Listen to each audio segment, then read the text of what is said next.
በጉባኤው በክብር እንግድነት ተገኝተው መልእክት ያስተላለፉት የማዕከላዊ ኢትዮጵያ ክልል የመንግስት ዋና ተጠሪ ዶክተር ደላሞ ቶሬ እንደገለጹት 20ኛው የኢትዮጵያ ብሔር ብሔረሰቦችና ሕዝቦች ቀን በዓል በተሳካ ሁኔታ በተከበረበት ማግስት የሚካሄደው ይህ ጉባኤ ልዩ መሆኑን ጠቅሰው በተለይ በዓሉ በስኬት እንዲጠናቀቅ የጋራ ምክር ቤቱ ላደረገው ድጋፍም አመስግነዋል። ለዚህ ስኬታማነት ይሄ ምክር ቤት በያለበት የምክር ቤቱ አባላት የፖለቲካ ፓርቲዎች በክልላችን የሚካሄዱ ጉዳዮች ሁሉ በሰላማዊ መልኩ እንዲካሄድ ላደረጋችሁት አስተዋጽኦና ድጋፍ እኔም በክልሉ መንግስት ስም ልባዊ ምስጋናን ማቅረብ እወዳለሁ። ከዚህ በተጨማሪም የህዳሴ ግድብን ጨምሮ በርካታ ሀገራዊ ስኬቶች በተመዘገቡበትና 7ኛው ሀገራዊ ምርጫን ለማካሄድ ዝግጅት እየተደረገ ባለበት ወቅት የሚካሄድ በመሆኑ ጉባኤውን ከሌሎች ጊዜያት ጉባኤዎች ለየት እንደሚያደርገውም ገልጸዋል።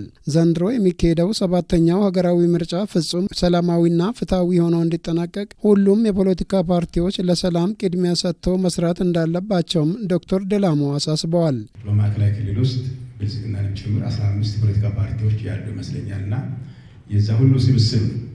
ስለዚህ እኛ ዳይቨርሲቲ ብዝሃነት በፖለቲካ ውስጥ ሲኖር ለህዝቦች አማራጮች እድል ለመስጠት በጣም ጠቃሚ ነው ብሎ ብልጽግናም መንግስትም ያምናል። በመሆኑም በክልላችን በሚካሄደው ምርጫ ላይ ይሄ ምርጫ ዴሞክራሲያዊ እንዲሆን ቅድም ባልኳቸው አግባብ አሳታፊ እንዲሆን፣ ነፃ እንዲሆን፣ ፍትሐዊ እንዲሆን ሁሉም በህጉና በአሰራሩ መሰረት መሳተፍና ማወዳደር የሚችልበት እድል በመፍጠር ስርዓቱ ዴሞክራሲያዊ እንዲሆን፣ ሰላማዊ እንዲሆን የበኩላችንን ሚና ለመጫወት በዚህም ዙሪያ ላይ ኃላፊነታችሁን እንድትወጡ ብለን መልእክት ማስተላለፍ። በተለይ የፖለቲካ ፓርቲዎች የጋራ ምክር ቤት አባላት ከፍተኛ የህዝብ ኃላፊነት የተጣለባቸው እንደመሆናቸው በሀገራዊ ጉዳዮች ላይ በጋራ መስራት ይጠበቅባቸዋል ብለዋል። የፖለቲካ ፓርቲዎችም የግል ስሜቶችንና ፍላጎቶቻቸውን በመተው የህዝብ ጥቅምን ለማስጠበቅ መስራት ያስፈልጋል ያሉት ዶክተር ደላሞ የክልሉ መንግስትም ለጋራ ምክር ቤቱ መጠናከር አስፈላጊውን ሁሉ ድጋፍ እንደሚያደርግም ገልጸዋል። ለመንግስትም ትልቅ አቅም ነው የምትሆኑት። በነገራችን ላይ ህዝብ አማራጭ ሲኖር ነው ለመንግስት የተረጋጋ መንግስትና የተረጋጋ ስራ ሊኖር የሚችለው እና ይህንን እንደ መንግስት በጣም እናምናለን። ስለዚህ በዚህ በኩል ቅድም የተነሱ ጉዳዮች ዙሪያ ላይ እኛም ተገቢውን ድጋፍ እናደርጋለን።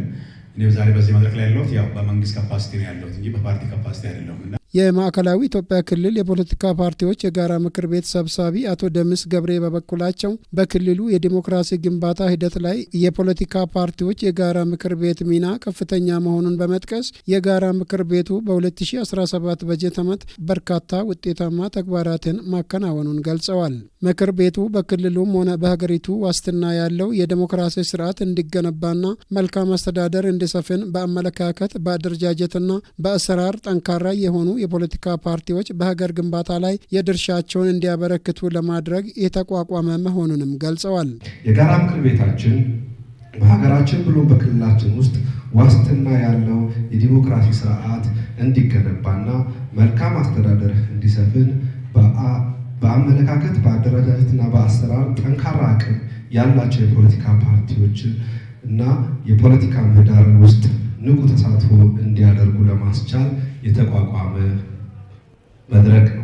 በክልሉ በሁሉም መዋቅሮች የፖለቲካ ፓርቲዎች የጋራ ምክር ቤቶች የተቋቋመ ቢሆንም ከመንግስት አሁንም ድጋፍ ያስፈልጋል ሲሉም አቶ ደምስ ተናግረዋል። በክልላችን አብዛኛው ቦታ የጋራ ምክር ቤቱ ተቋቁሟል። የተዋቀረ ቢሆንም በመተዳደሪያ ደንቡ መሰረት ከማካሄድ አንጻር አሁንም እገዛ ስለሚያስፈልግ የተለመደውን ድጋፍ ዶክተር እንዲያደርጉልን እንጠይቃለን። የጉባኤው አባላትም በጋራ ምክር ቤቱ ሰብሳቢና በምክትል ሰብሳቢ በኩል በቀረበው በ2017 በጀት ዓመት ሪፖርትና በ2018 እቅድ ላይ የተወያየ ሲሆን 7ኛው ሀገራዊ ምርጫ ሰላማዊ ሆኖ እንዲጠናቀቅ የሚያስችሉ የተለያዩ አቅጣጫዎችንም አስቀምጠዋል። የጋራ ምክር ቤቱን ከማጠናከር አንጻርም በ2017 በጀት ዓመት በመንግስት ድጋፍ የቢሮ ቁሳቁስ ማሟላት የተቻለ ሲሆን መደበኛ ጉባኤዎችን ማካሄድና ስልጠናዎችን መስጠትም ተችለዋል። የማዕከላዊ ኢትዮጵያ ክልል የብልጽግና ፓርቲ የዲሞክራሲ ባህል ግንባታ ዘርፍ ኃላፊ አቶ በረከት ከድር እንደገለጹት የጋራ ምክር ቤቱ በክልሉ የሚንቀሳቀሱ የፖለቲካ ፓርቲዎች በጋራ የመሰረቱት ህጋዊ ተቋም መሆኑን ገልጸው የዛሬው መድረክም 7ኛው ሀገራዊ ምርጫ ሰላማዊ ሆኖ እንዲጠናቀቅ ለማድረግ ፓርቲዎች የጋራ መተማመን የሚፈጥሩበት መድረክ መሆኑን ተናግረዋል።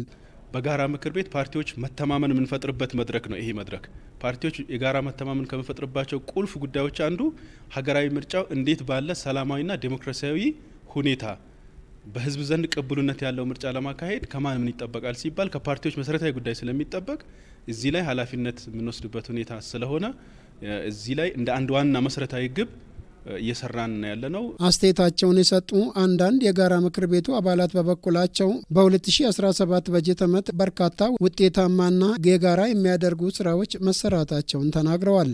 ሰባተኛው ሀገራዊ ምርጫ ሰላማዊ፣ ፍትሐዊና በህዝቡ ዘንድ ቅቡልነት ያለው እንዲሆን በኃላፊነት እንደሚሰሩም ገልጸዋል። የ2018 ሰባተኛው ሀገራዊ ምርጫ ሰላማዊ፣ ፍትሐዊና ዲሞክራሲያዊ እንዲሆን እየተመኘን ስራችንን እየሰራንበት ነው። አባሎችንም ደግሞ ሼፕ እያደረግንበት ነው። እንደ ምክር ቤቱ ግን የነበረንም ተሞክሮንም እኛ ሰጥተናቸው ምን ስልጠና እንደሆነ እቅዶች እያዘጋጀን ነው። እኔም አንድ ቋሚ ኮሚቴ ሰብሳቢ ነኝ። ሰፊ የሆነ በዚህ ለምርጫ አስተዋጽኦ የሚያደርግ ትልቅ እቅድ እያዘጋጀን ያለ ነው። በሰላማዊና በፍትሐዊ አቅጣጫ ልክ ምርጫ እንዲካሄድ ጥረት እያደረገን ነው። እጩዎችን እያዘጋጀን ነው። ብዙ እጩዎች አሉ።